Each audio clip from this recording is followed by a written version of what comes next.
is Matthew. Thank you for joining. We're continuing on with the Federal Reserve's balance sheet here, the Central Bank of the United States. And we're looking at this from a mirrored perspective. So we have assets on the top and liabilities on the bottom as a negative. So it's an interesting way to kind of see how the composition of the balance sheet changes, both on the asset side and on the liability side. And again, a caveat, this is not total assets and total liabilities, but these are the main assets and the main liabilities. This is the vast majority of what makes up the assets and the liabilities of the Federal Reserve's balance sheet. So, one more point, of course, if we looked back at the end of the last video, we saw that most of the monetary base, that is the money that they print, is in physical form. Physical currency, physical notes. That's here in black. Okay? And if we take off the physical currency, we see just the total monetary base. That is physical currency plus bank reserves. Now, as I left you in the last video, I wanted to explain how things changed over the last century, over the decades, from the Federal Reserve owning what central banks used to own, that is gold, to a composition of assets of what they typically primarily own today, and that is sovereign bonds. That is the bonds of their sister government that they work together with, the treasury of their partner government. Of course, they say that the central bank is independent. That's a whole nother analysis there. But the central bank supposedly doesn't have to buy the bonds, but they typically do because they say it's just a liquid marketable security and it makes more sense for them to do that than buying gold.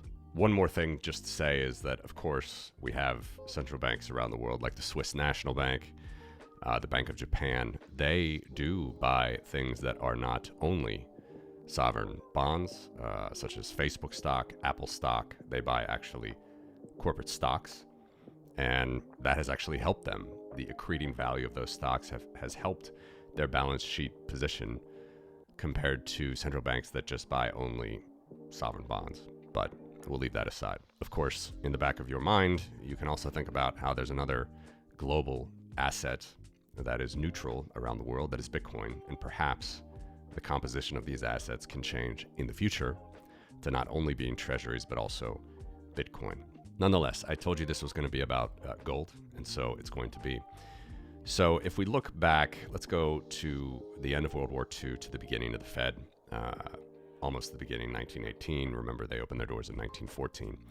Again, what we see here is the monetary base at the bottom. This is the actual money that they print. And remember, physical currency is most of that. It's most of that, right? The black. But I'm going to take off the physical currency just so you can see the monetary base. We see that the monetary base is outsized compared to just treasuries all the way up until World War II. We can see that things maybe start to line up more after World War II. So I've already alluded to it. What makes up the gap of assets that the Federal Reserve owned during this time? Well, it's primarily gold. Okay. It's not only gold. As you can actually see here, it's not a fully matching. You can see here in the 20s. And by the way, this is not a stacked chart. This is layered. Just it's easier at the moment to show this. So gold plus treasuries, $3.4 billion. The monetary base, $5.8 billion. So there's still, from the money that they print versus the money that they invest or assets that they buy with that money, you're still at a $2.4 billion gap. Where was that going to? Primarily corporates, banks and corporates. They would actually come to the Federal Reserve at what was called the discount window to borrow money. Regardless of what they said the intent was or not, they did. It's a separate analysis. I didn't want to show it on here just to make things too cluttered. But it wasn't only gold. It was also corporate bonds up to the Great Depression, and also an interesting analysis to look at the discount rate before the Great Depression. I'll do that another time. I've done it in prior videos, by the way. See the link in the show notes. But we'll give you an update perhaps another time. Okay, so gold is more in the picture here, and it even grows after the Gold Reserve Act. The U.S. devalues gold from $20 an ounce to $35 an ounce. They take on more gold on their balance sheet during World War II as well. And we can see on the eve of the United States entry into World War II, the United States had about $20 billion in gold and only $2.3 billion in treasuries. And I'm getting to the $20 billion figure simply by subtracting the 22.8 gold plus treasuries minus the 2.3 treasuries. Okay, so that's how you read this at the moment. And the monetary base is pretty close, okay, 17 billion at this moment. And actually, gold was rising here. I'm pretty sure this was statutory rate, which means official rate, $35 an ounce. But gold was rising because of just the craziness of the war. I've talked about this many times. Central banks were trying to send their gold into the United States for safekeeping, away from Europe, away from Hitler, Mussolini, and Stalin. Gold actually went above $35 an ounce, closer to $40 an ounce during this time. But I still think this is statutory value, not book value, not market value. So nonetheless, you see it's a little bit higher even than the monetary base at this time. But we see that, again, point is, gold and also corporate bonds here, though I'm not showing you, are a way bigger component of the asset mix than treasuries. Treasuries are barely nothing here. US sovereign bonds, barely nothing, all the way until the height of the Great Depression, going down into 1933 and the Gold Reserve Act passage here in the start of 1934. It was that case all the way until post World War II. Okay, so let's put gold and treasuries back. Let's zoom back out. Now let's go to the Bretton Woods Conference beginning until the end of it, which was basically after the Vietnam War and in the 70s. Here we can see the shift is happening. Okay, so again, there's a lot of gold that's flowing into the United States, like 80%. At some point, it was 80% of all monetary gold in the world, central bank gold in the world, flowed into the U.S.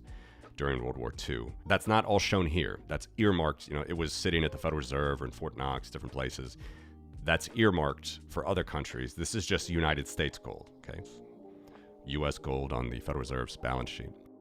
And it's marked at $35 an ounce. So we can see here that what happens is all of the gold is in the United States. And what's happening? Well, the Federal Reserve is thinking, since we have all the gold here and no one is really demanding it back, we're just going to keep the gold and maybe we can actually buy something else and perhaps get away with it. Taking a moment to remind you that this show is brought to you by Trezor, home of the original Bitcoin hardware wallet. For over 10 years now, Trezor means business in Bitcoin security and functionality. When using their wallet software Trezor Suite to connect to the Bitcoin network, you're automatically connected via Tor, protecting your identity and giving you full control of your coins in a fully open source manner, both on the software level and on the hardware level. So head on over to Trezor.io to grab your brand new Trezor Safe 5 with a secure element, as well as a ton of available accessories to back up your keys and keep your coins safe. So this is actually where we get into the idea of deficits without tiers. The Federal Reserve can pick up the slack. It can print money, which is the dark green on the bottom, mostly physical currency. It can print money. And on the top, it doesn't really even need to buy gold. It has a lot of gold in its vaults anyway, valued at $35 an ounce. But it can increase its balance sheet by just buying US treasuries and stop gapping a little bit of these deficits over the years of the Treasury, of the United States Treasury, of its sister agency, of its sister department of the United States government. Again, the Federal Reserve is supposedly neutral. It's not going to do that willy-nilly. It's got to look to protect the value of the dollar. But that's what it does. And we can clearly see it. We can see that gold moves from being the majority here in 1942 and 41 and before, the majority of the assets on the central bank's balance sheet, to already when Charles de Gaulle and other banks started to claim the gold back in 1971, Nixon closed the gold window, it becomes the minority. Okay, only let's say $6 in treasuries for every $1 in gold. Okay, and then on we go. And I'm just going to stop this before the global financial crisis, but it's already over at this point. Basically, the system maker, the central bank maker, used to be able to decree the price that it wanted for gold around $35 an ounce. But that had to, as people feared the debasement of dollars abroad, central banks and governments abroad feared that, primarily the French.